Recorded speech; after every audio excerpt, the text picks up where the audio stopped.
नमस्कार जी। स्वागत है आपका अपने YouTube चैनल वैदिक दर्शन पे।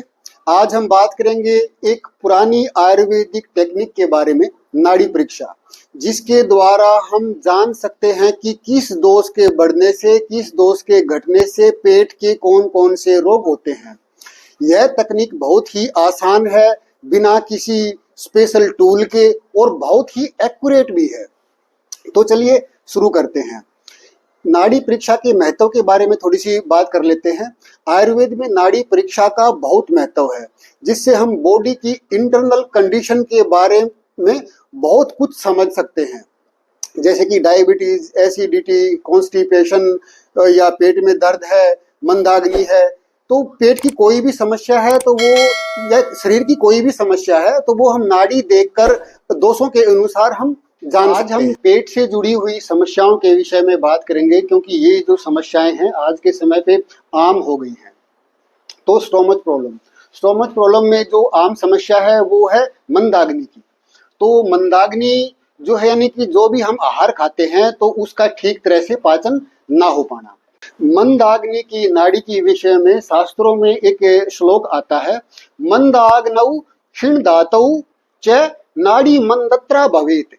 यानी कि जो मंदाग्नि में जो नाड़ी है वो क्षीण, यानी कि अत्यंत मंद से चलती है, वेग जो है इसका कम रहता है। और मंदाग्नि में जो प्रधान जो दोष है वो कफ होता है, और जो दुष्य है वो रस होता है। और मंदाग्नि जो है वो सभी रोगों की जड़ है। तो मंदाग्नि कि जब भी हमें नाड़ी देखेंगे तो इस नाड़ी के विषय में ये बताया गया है कि इसकी नाड़ी मंद चलेगी, यानी कि धीरे चलेगी। धीरे चलने से क्या है कि जो इसमें कफ की वृद्धि होती है, कफ की वृद्धि होगी तो वो नाड़ी को जो है वो कमजोर कर देगी। तो जब भी हमारी जो नाड़ी है वो मंद चले, यानी कि क्षीण हो, यानी कि एक तो नॉर्मल होती है, नॉर्मल से यदि कमजोर होती है तो वो मंदाग्नि का रूप है। तो मंदाग्नि में क्या है कि हमें अग्नि को बढ़ाने वाली चीजें का इस्तेमाल करना चाहिए। मंदाग्नि में जो है वो रस ठीक तरह से नहीं बन पाता और आम की उत्पत्ति होती है, और आम सारे शरीर में व्याप्त होकर सारे शरीर को जकड़ ले लेता है और हमारे रक्त को भी दूषित कर देता है। तो इससे जो आगे की धातुएं हैं ये भी पूरी तरह से पुष्ट नहीं हो पाती, और जिस कारण से मंदाग्नि जो है सभी रोगों की जड़ बोला गया है। अब बात करते हैं अतिसार के विषय में। अतिसार मतलब यानी कि जो पतले जो दस्त लगते हैं, पतला मल त्याग होता है तो उसको अतिसार या दस्त बोलते हैं। जो सामान्य अतिसार की जो नाड़ी है वो अतिसारे मंदाशयात हिम काले जलोकावत, यानी कि अतिसार में जो है वो नाड़ी बिल्कुल मंद हो जाती है। जैसे कि सर्दी, हिमकाल मतलब यानी कि जो सर्दी का जो समय होता है, जलोका मतलब यानी कि जोंक। सर्दी में जैसे जोंक की चाल होती है ना, वैसे यानी कि वो धीरे धीरे धीरे धीरे से वो गति करती है। तो ऐसे ही हमारी नाड़ी की जो गति है, दस्त लग गए, दस्त में नाड़ी वैसे ही क्षीण तो हो मंदी तो वो हो ही जाएगी। तो लेकिन उसमें जो सामान्य दस्त होते हैं तो शरीर में इतनी कमजोरी नहीं आती। तो उसमें क्या है कि धीरे धीरे जो है वो नाड़ी के अंदर जो उभार आते हैं, जलोक जैसे कि जोंक के अंदर आते हैं, तो वैसे ही नाड़ी के अंदर भी धीरे धीरे से दिखाई दे देते हैं। तो इसमें जो वो प्रधान दोष है इसमें वो वात दोष है, और जो दुष्य है वो जल धातुएं और मल है। यानी कि अतिसार से शरीर के अंदर डिहाइड्रेशन की सिचुएशन आ जाती है, और मल तो दूषित इसमें होता ही है। और इसमें जो अतिसार यानी कि जब ज्यादा दस्त लग जाते हैं तो उसमें जो नाड़ी की जो चाल है वो क्या होती है, तो उसमें जो ज्यादा दस्त लग जाते हैं तो निर्वीर्य रूपा तो तिसार भवेत, यानी कि नाड़ी जो है वो निर्वीर्य हो जाएगी। जैसे कि जलोक जो उसमें पहले जो सामान्य दस्त लगे थे, सामान्य दस्त में तो नाड़ी में हल्के हल्के से उभार आपको महसूस होंगे, लेकिन जब ज्यादा दस्त लग जाएंगे तो ज्यादा दस्त लगने के उसमें जो नाड़ी जो है वो बिल्कुल ही मंदी हो जाएगी और वीर्यहीन हो जाएगी। यानी कि उसके अंदर जो हल्के हल्के से जो उभार जो महसूस हो रहे थे वो उभार महसूस नहीं होंगे। इनकी नाड़ी की जो स्फुरण की जो वो है गति, वो इतनी मंद हो जाएगी कि उसकी अनुभूति भी बहुत कठिनता से होगी। ये सिचुएशन होगी जब दस्त ज्यादा लग जाए। अतिसार की जो तीसरी स्थिति होती है वो होती है आमातिसार।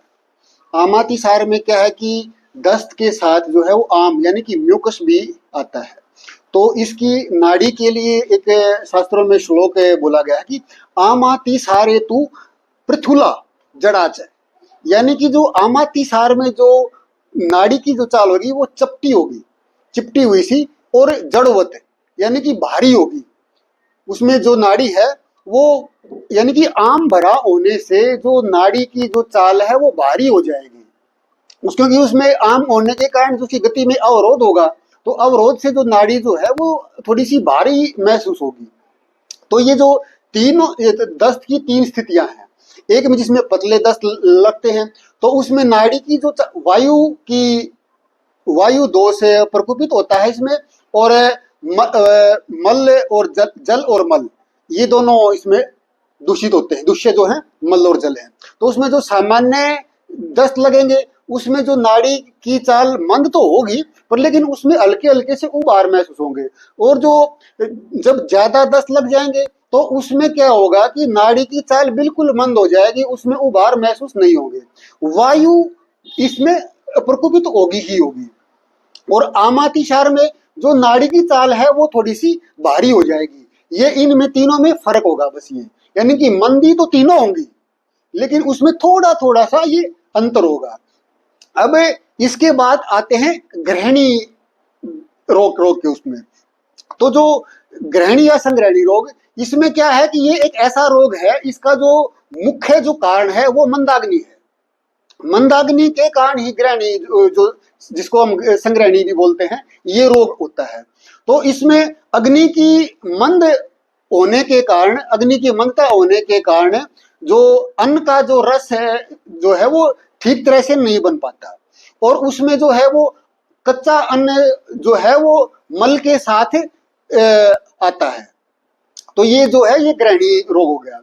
तो इस ग्रहणी रोग की जो नाड़ी की जो चाल है वो मृत सर्प सभा नाड़ी ग्रहणी रोगमादि से, यानी कि जैसे कि जो एक जब सांप तुरंत जो मरा हुआ जो सांप होता है तो उसके अंदर गति तो नहीं होती, लेकिन वो उसके अंदर क्या होता है कि वो धीरे धीरे से उसके अंदर कुछ कुछ उभार से आते रहते हैं। तो जो ग्रहणी रोग की जो नाड़ी होगी वैसे तो वो नाड़ी मंद होगी, लेकिन उसमें क्या है कि जैसे कि सांप ताजा ताजा जो सांप मरा हुआ होता है तो उसके अंदर थोड़े थोड़े से उभार आते रहते हैं, और इसमें आम भी रहता है। तो इस आम के कारण जो है वो नाड़ी जो है वो भारी भी हो जाती है। तो जो इसे ग्रहणी की जो नाड़ी है वो मंद वेग वाली होगी, और इसमें जैसे कि वो बताया मैंने कि सांप के अंदर जैसे थोड़े थोड़े से उबार होंगे वैसे ही आपको ये उबार जो है वो महसूस होंगे। इस ग्रहणी दोष में क्या है कि जो दस्त यदि दिन में लगेंगे तो वो पेट की खराबी से लगेंगे, और यदि दस्त रात को लगेंगे तो वो लीवर की खराबी से लगेंगे। अब दस्त दोनों में लगते हैं, यानी कि जो ग्रहणी में जो है कच्चा जो अन्न है वो मल के साथ आता है, और अतिसार में भी दस्त लगते हैं। तो इनकी जो नाड़ी में जो डिफरेंस होता है वो ये होता है कि जो अतिसार की जो नाड़ी होगी वो यानी कि वो एक उससे चलेगी, मंदी तो दोनों होंगी लेकिन वो एक लय से चलेगी, और जो ग्रहणी की जो नाड़ी है उसमें जो है वो मंद होगी और उसमें हल्के हल्के से उभार होंगे, यानी कि वो एक स्पीड से नहीं चलेगी, यानी कि एक गति नहीं होगी उसकी। इसमें हल्के बार बार हल्के हल्के से उभार आपको महसूस होंगे, और अतिसार में जो नाड़ी जो है वो एक प्रवाह से चलेगी, मंद तो होगी वो लेकिन उसमें बार बार उभार महसूस नहीं होंगे आपको, एक जैसे ही वो उसकी जो चाल है वो एक जैसी ही रहेगी। तो ये इन दोनों नाड़ियों में फर्क होता है, यानी कि जो आज की हमने जो नाड़ी के विषय में जो बात की है मंदाग्नि की, जो ग्रहणी दोष जो होता है उसमें मंदाग्नि भी होती है और अतिसार भी होता है, यानी कि दोनों मिले जुले इसके जो ग्रहणी दोष होता है इसके अंदर होते हैं। तो आज हमने ये तीनों जो रोग हैं, इन तीनों रोगों की नाड़ियां जो हैं आपस में बहुत मिली-जुली होती हैं। तो इनमें से जो फर्क है वो आज उसको फर्क को बताने के लिए का थोड़ा सा प्रयास किया है कि हम अलग अलग इनकी चाल कैसे पहचान सकें। नाड़ी का जो कार्य है वो अभ्यास का कार्य है। हम इस पे जितना ज्यादा अभ्यास करेंगे हम इतना ही ज्यादा इसको समझ पाएंगे। तो हमें ज्यादा से ज्यादा नाड़ी का अभ्यास करने का प्रयास करना चाहिए। जितना हम प्रयास करेंगे उतना ही हम इसमें पारंगत हो जाएंगे। तो आप सबके लिए शुभकामनाएं। आप इनका बार बार प्रयास कीजिए। और नाड़ी ज्ञान एक ऐसा ज्ञान है कि इसमें ना किसी इंस्ट्रूमेंट की जरूरत होती है, और यदि आपको एक बार दोष पहचानने आ गए तो ये इतनी एक्यूरेट है कि आप जो भी दोष बढ़ा हुआ है, जो भी रोग है, उस रोग को आप यानी कि उसका निर्णय जो है, निदान आप बहुत जल्दी कर लेंगे। ना ही किसी टेस्ट की जरूरत होगी, ना ही किसी और चीज की जरूरत होगी। तो ये और जो स्वस्थ व्यक्ति है, स्वस्थ व्यक्ति का भी ऋतु और देश काल परिस्थिति के अनुसार जो है वो दोष घटते बढ़ते रहते हैं। तो उसमें हमें कौन सा आहार सेवन करना चाहिए, कौन सा का त्याग करना चाहिए, तो ये भी हम जान के अपने आप को स्वस्थ रख सकते हैं। तो आप सबके लिए शुभकामनाएं। आप सभी सुखी रहें, स्वस्थ रहें। मिलते हैं एक नई जानकारी के साथ। नमस्कार।